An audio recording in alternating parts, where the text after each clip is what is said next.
ഒരു അടിപൊളി സോഡ നാരങ്ങ വെള്ളം നമുക്കിന്ന് ഉണ്ടാക്കി നോക്കിയാലോ? അതിനാദ്യം വേണ്ടത് ഒരു സ്പെഷ്യൽ ഇൻഗ്രീഡിയൻ്റ് ആണ്.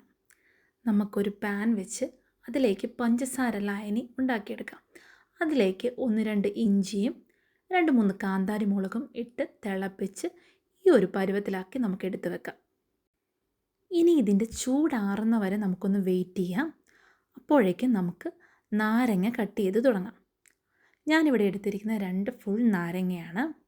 അത് ഒരു പാത്രത്തിലേക്ക് പിഴിഞ്ഞൊഴിക്കുക. ഈ 2 നാരങ്ങയും അല്പം വലിപ്പമുള്ളതായതുകൊണ്ട് ഞങ്ങൾക്ക് ആവശ്യത്തിന് നീര് കിട്ടി. ഇനി ഈ നീര് പിഴിഞ്ഞു വെച്ചിരിക്കുന്ന പാത്രത്തിലേക്ക് അല്പം ഉപ്പിട്ട് കൊടുക്കാം. ഉപ്പിട്ടതിന് ശേഷം നമ്മൾ ഉണ്ടാക്കി വെച്ചിരിക്കുന്ന ലായനി ഇതിലേക്ക് പതുക്കെ ചേർത്ത് കൊടുക്കാം. എന്നിട്ട് നമുക്ക് ഒരു സോഡ പൊട്ടിച്ച് അതിലേക്ക് പതുക്കെ ഒഴിച്ച് ചേർത്ത് കൊടുക്കാം. അതോടൊപ്പം തന്നെ നമുക്ക് ഇളക്കി കൊടുത്തുകൊണ്ടേയിരിക്കാം. ഇതൊരു മീഡിയം വലിപ്പത്തിലുള്ള സോഡാ കുപ്പിയാണ് ഞാനിവിടെ എടുത്തിരിക്കുന്നത്. ഇതുതന്നെ ധാരാളം പേർക്ക് കുടിക്കാനുള്ള വെള്ളമുണ്ട്.